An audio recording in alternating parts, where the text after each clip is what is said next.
brothers and sisters. It's AFSA in the house. Yeah. Oh, Mark, thank you for that. We have been really partners for such a very long time. Hold on one second. The technology's got me going here. Whew.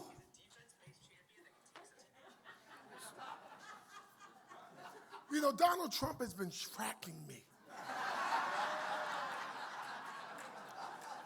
It's all right.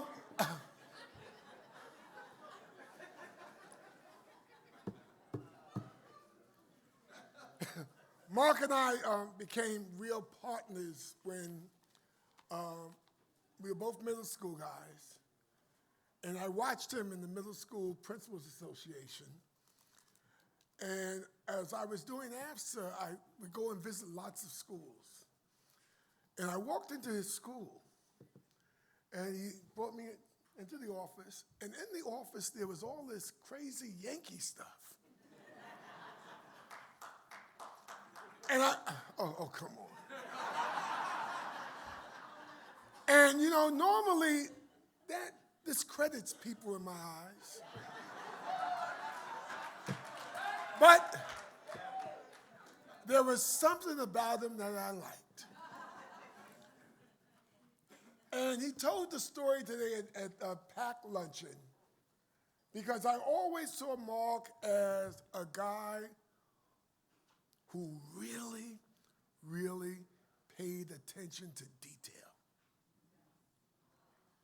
And I don't know how most other locals do it, but historically in Local 1, the executive vice president is the chief labor negotiator.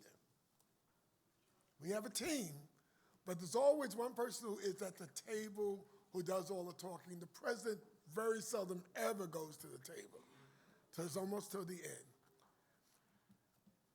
And Mark, he tells a story, but it's absolutely a very true story. People look you in the face and lie to you all the time.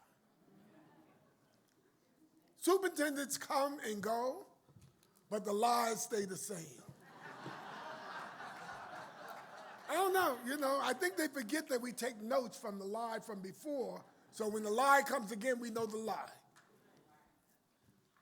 And Mark would sit there and he would wonder why I was so calm, because I'd heard all the lies. Been around a long time, heard the lies. And he would say, please let me get them. Please let me get them. And it would take a lot because I'm calm. It takes a lot to ruffle my feathers.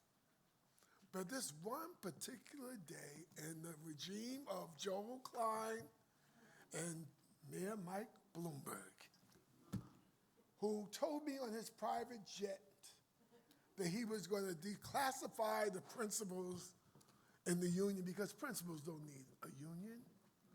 They have him. And I said to him, Mr. Mayor, meaning no disrespect, there are 1,500 school principals. They listen to me. They don't listen to you.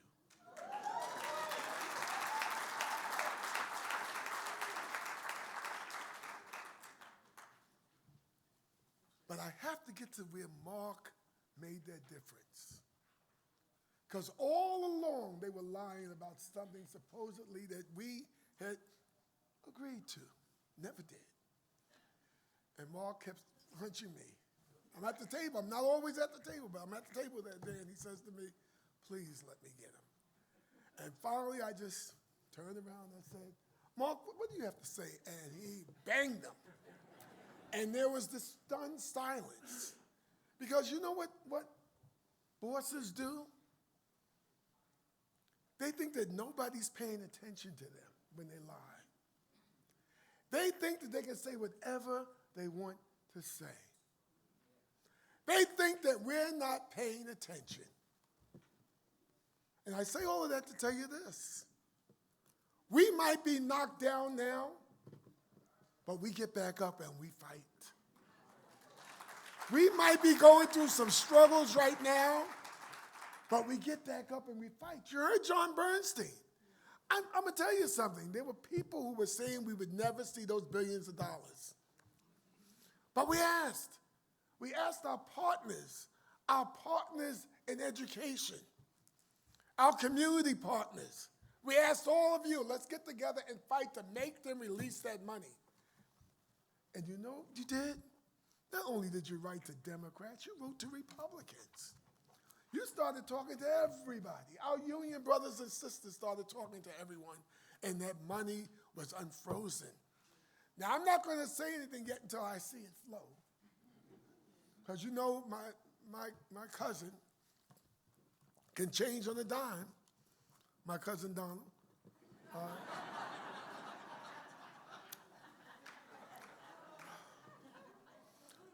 You know, he can switch up on you. I'm not going to believe it till it happens. But we're going to keep the pressure on them. And the only way that happens is when we stay together united. And that's what this is all about. Brothers and sisters, we have to stay united. You can have any political ideology you care about. I used to tell people in Local 1, we represented everyone. Republicans, Democrats, leftists, communists, anarchists. Oh, everybody. But we had one thing in common.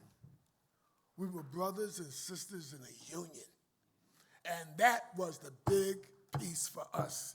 And that's what AFSA is all about. We may come from different places, but we're part of a union. We're working people. We fight for working people. We fight for the children of our country. And yes, they might come and say this, they might come and say that, but we stay united because we know that we are doing God's work. Let me try it again. We're doing God's work. No one can do what we do. But every once in a while, we get a little fat. And we forget and let somebody else carry the load for us. Today, we had a packed luncheon. Everyone that's in here should have been there. Because you need to support the political action stuff. And it takes money. It takes money to do that. Now, you heard some numbers here about what they did on the wins that people made, the contract wins. Well, I come from the Baptist tradition that you should give 10%. Yeah, give 10% to church and give AFSA at least 2 or 3% of what you make. We should have the strongest pack because we know more about what is needed than anyone else does. But people don't listen to you if you also can't write that check. But people know that when you can write a check and you call them and say, I need something done, they either do it or they know they're not going to get a dime. But you can't do that unless you have the leverage. So I'm going to say one more time today. We need you to support AFSA's PAC. And if you are local and you don't have a PAC, I'm going to ask God to forgive you for now. Because you need to be in this game. It's called politics. Everybody says, well, there's so much money in politics. Yes. But let me tell you something. The people who are trying to take everything that you've ever earned, they have a hell of a lot of money. They have no qualms whatsoever about throwing their millions of dollars at an issue they want. And we get kind of lazy. And we want to hold it like this. Well, you can't get anything if the fist is always closed up. You got to open up. You got to give. I'm going to give you another point. People said they would never touch Medicaid. They would never touch Medicare. Well, you see what they've done. And they were able to get away with it because we were asleep at the switch. Asleep at the switch. Do you think the Chicago principals would have collective bargaining if they didn't have the power of unions behind them? There was a coalition of people who supported that. But that also took money. That took money from the Chicago Federation of the AFL-CIO, the Illinois AFL-CIO, AFSA, and the Chicago Principals Association with them, working hard, knocking on doors, calling legislators, and making people pay attention to what they wanted. Because they should have a right to collective bargaining. Everyone should have it. One worker, it's only one worker. But then it's another worker. And then it's another worker. And before you know it, they've taken over everybody. You know, we get quiet. We say, well, they're not about us. Did you hear that today? I said, some unions are going to be quiet. If we be quiet, they won't come at us. Well, you're going to be quiet. We won't even know you exist because they've already got you. Brothers and sisters, we are part of a large federation of labor unions called the AFL-CIO. And most of you don't get involved. But you got to step up. You can't just let the leadership do all the work. You figure you pay your dues. Okay, I paid my dues. I put my money in. It's like a gym membership. If you don't use it, you're wasting it. Every person in here is a leader. You're a delegate because someone in your organization thought highly enough of you that you are a leader. And you must go back and bring the other people who are not as involved to get them involved. That's your charge. That's your charge. You know how they say in church, bring somebody with you? Well, go back home and get somebody else who's not involved and get them involved. You got to wake them up. And it's not just about people who are working. It's about people in your community. It's about people in your church. You got to get people involved. Folks, this battle is just starting. Just starting. You just saw part of it. There's a hell of a lot more coming down the pipe. How many of you read the 2025 piece when it came out? They're not going to do that. They're not going to do that. Go back and look at it again and see if they're doing exactly what they said they would do. And you said, well, they can't do that. The law doesn't allow them to do it. The courts won't let them do that. They're doing exactly what they said they were going to do. Now, you can be complacent if you want to. You're looking at an old guy here. I just have to make sure that they don't get rid of my Social Security, my pension.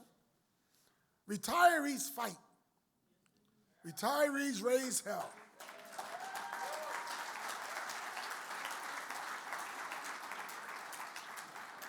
They understand what it was like to get it, and they know how important it is not to lose it. But sometimes us active folks, I know we're busy. You got to stop being busy and start really paying attention to what you need for you. You got to do that. My final thought, I serve because of Lynn as the vice president of the AFL-CIO. I serve on the executive council that's made up of maybe 50 unions out of the 100 and something that are in the AFL-CIO. And we talk about policy. And I'm your voice about what school leaders need. But I'm going to tell you, more and more, our voice is not being heard because people want to believe other things. You need to tell your story. You need to let people in your community know what you do. You need to talk to your local newspapers. You need to write articles and send them in. You need to let the community know who you are. Because if not, somebody else is going to tell your story. They're going to tell your story. And their story, or the story that they tell, is not the story that needs to be told. Brothers and sisters, we've gone a long way from a little small absolute group that wasn't that strong and powerful to something now that we look at and say, look at where we've become. We are a national voice for school leaders. We really made them it part of our job to put words into action. Now, if you don't put the words into action, all you have is words. You know what we need to do. We need to leave here fired up, go out and fight for what we believe in. We believe in our children. We believe in public education for everyone. We believe that everyone should have the dignity of having work, meaningful work that provides them with a living wage. Now, if you can't do that, you think somebody else is going to do it? It's not going to happen. Brothers and sisters, the AFL-CIO got a little quiet, and they got burnt. They didn't listen to what the members wanted. So we listen to our members. AFSA listens to you. And that's why we're strong and unified. We need you to keep talking to the leadership at AFSA, the leadership at your local. Tell them what your needs are. Tell them the ideas that you have to make this work.